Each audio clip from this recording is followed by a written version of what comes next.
Hey, welcome to lesson 1 of the Million Dollar Body Program. Today we're going to be talking about how you can effectively automate your success with a great PM routine. Now, some of you might be thinking, hey, isn't this a training and nutrition program? Yes, but this is the best way to effectively develop successful habits that's going to serve you not just for today, not just for the 6 weeks, but for the rest of your life. Now, our bedtime is going to vary a lot depending on who we are and what our requirements are in our life. But one thing that I will tell you about going to bed is that it's very important to be consistent about what time you go to bed on the weekdays, but also on the weekends. So don't be that person who's going to bed at 10:30 every Monday through Friday and then go and stay out till 2 a.m., 3 a.m. Friday, Saturday, Sunday, okay? This is gonna mess up your circadian rhythm and undo some of the good habits that we're striving to create right now. For the sake of this video, we're gonna talk like you're going to bed at 10:30 p.m., which if you're working a regular job, this is an ideal time before 11 at least. So by 8:30 p.m., grab yourself a pair of blue light blocking glasses and put those on. It's great to have those, especially if you're gonna be watching TV or looking at your phone at all. Ideally, you wouldn't have any screens on at this time, but let's be real, okay? Probably gonna be having some sort of interaction with our computer or phone or the TV after 8 p.m. So we put these bad boys on to block off some of that blue light. But still, even with glasses on, that blue light's going to hit your skin, can hit other parts of your body, which does signal to your body and your brain that it's still daylight, because that's the light that emanates from those screens. But the best thing we can do, grab those glasses, use these, especially at night after the sun goes down. If we're going to bed at 10:30 p.m., by 9:30 p.m., ideally we'd have all of our screens off. So an hour before you're going to bed.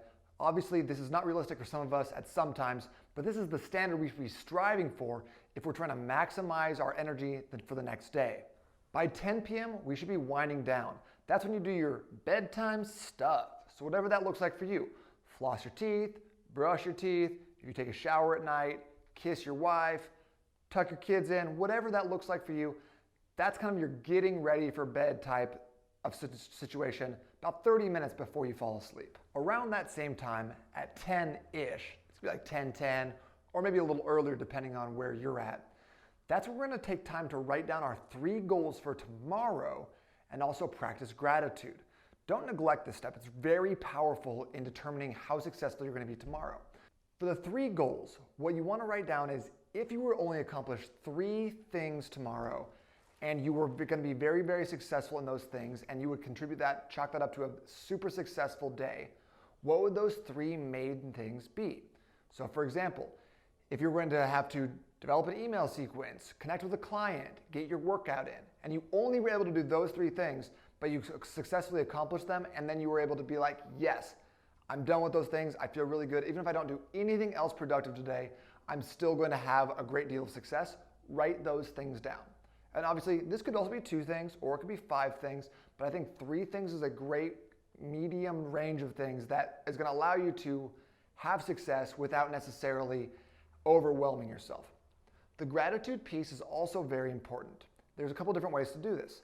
Number 1, you could say, hey, I'm so grateful for what's happened to me today and for these things. Sunset, my wife, great dinner, great client interaction, did this or that for my business.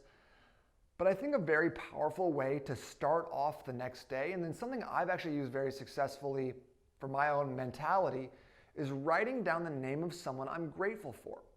Now what this allows me to do is going into my AM routine in the morning, I'll scribble off a note to that person, telling them what I appreciate about them. This helps me start the day off with an attitude where I'm externally focused, I'm focused on people outside of myself, I'm not feeling selfish, and I have such a better attitude going into tomorrow because I've started thinking about how I'm interacting with other people, who's helped me in my life, and who I really appreciate. This is such a great way to wake up because I wake up before my alarm now, feeling like it's imperative to get out of bed and get going so I can write off that note and impact someone else's life. After you finish your 3 goals and your gratitude, let's go ahead and start transitioning to start getting to sleep. So a lot of times I'll use a sleep aid, especially if you've had trouble sleeping in the past. So a couple ways you can do this. Number 1, if you have trouble staying asleep and getting deep sleep, we can add in a zinc and a magnesium supplement. This will help you fall asleep and sleep harder. If you have trouble falling asleep or getting to sleep, you kind of lay in bed a lot, melatonin will help you get sleepier, make your eyes feel a little bit more heavy. You'll get that drowsy effect sooner. And if you have like that restless brain syndrome or just a little bit of anxiety that stays with you at night, doing a couple different yoga poses or using CBD or CBD oil can be very helpful in just general relaxation. For the yoga poses, you're going to want to do what's called an inversion. Now, a lot of people think this is a headstand or a handstand, and it can be, but for me, those aren't very relaxing. So I would choose one of the two easier options. That would be a child's pose, or it would be a downward facing dog. Those things are both, since your head is below your heart, what's going to happen is you're going to get a little bit more blood flow to the head. Take a couple deep breaths. You'll feel a lot more relaxed after doing those for 5 to 10 minutes. But then again, this is for you, so take your deep breaths, make sure that you're feeling relaxed, and try one of those options if you're having a hard time making sleep a priority. After you finish with your sleep aid, what I like to do is put a sleep mask on. And this is just because it's very difficult to put yourself in a pitch black room all the time. Often there's lights, street lights, lights from outside, wherever. But the sleep mask accomplishes two things. Number one, when I pull it down, it's automatically pitch black. And then number two, it's a great trigger to help me realize that I should be going to sleep at this time. If you start using a sleep mask, what's nice about it is that when you put it on your head, your body starts realizing and adapting to the fact that, okay, it's time to go to sleep. I feel this, I know what's going to happen next.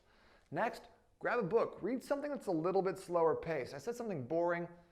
I've made the mistake before of being like, I'm gonna read the new Jason Bourne novel, or worse for me, because I'm a huge nerd, I'll read the new Harry Potter or some teen lit. And then I end up staying up till 1, can't wait to find out what happens. Did Harry and Hermione end up together? I don't know, and I'm not gonna ruin it for you, but Dumbledore does die at the end. Anyways, read something boring, read something that's a little bit more along the lines of self-development, or maybe even your old biology textbook, but avoid ridiculously exciting, uplifting fiction because sometimes that'll have the opposite effect. So as a wrap up, just make sure that you realize that your bedtime routine does not start the instant before you fall into bed super, super tired. It starts actually a couple hours earlier in the night when you start putting your glasses on, turning your screens off, going through your bedtime ritual. What's going to be nice about this is that once you start automating and make it ritualistic the last hour or two of your day, you stop having to make decisions and figure out what comes next. You just know, you have already decided, and you're just now implementing those steps. We want to make sure that we're getting 7 to 9 hours of sleep every night. I know a lot of times entrepreneurs are excited to go to sleep late working on stuff, wake up super early working on more stuff, but just know that if you are running on less than 6 hours of sleep, you're not doing yourself any favors. You might say, well, I've adapted, I'm good to go. But just because you've adapted to being suboptimal doesn't make it okay or good. Think about this. If you're only getting 5 hours of sleep every night, that's equivalent to having 3 beers in your system. And you're not allowed to do that when you're driving, much less operating a business, okay? So we're striving for excellence in everything we do, making sure we're getting plenty of sleep. And here's a great way to do that. So not only are you going to be able to get plenty of sleep by falling asleep as easily as possible, you're also going to make sure that the quality of the sleep you're getting is very, very high. I hope that's really impactful for you. Go ahead and check out the homework section to see what supplements you should be getting depending on where you fall on the spectrum and what else you need to be doing to make sure that you're getting the best sleep possible every single night. I'll see you in the next module.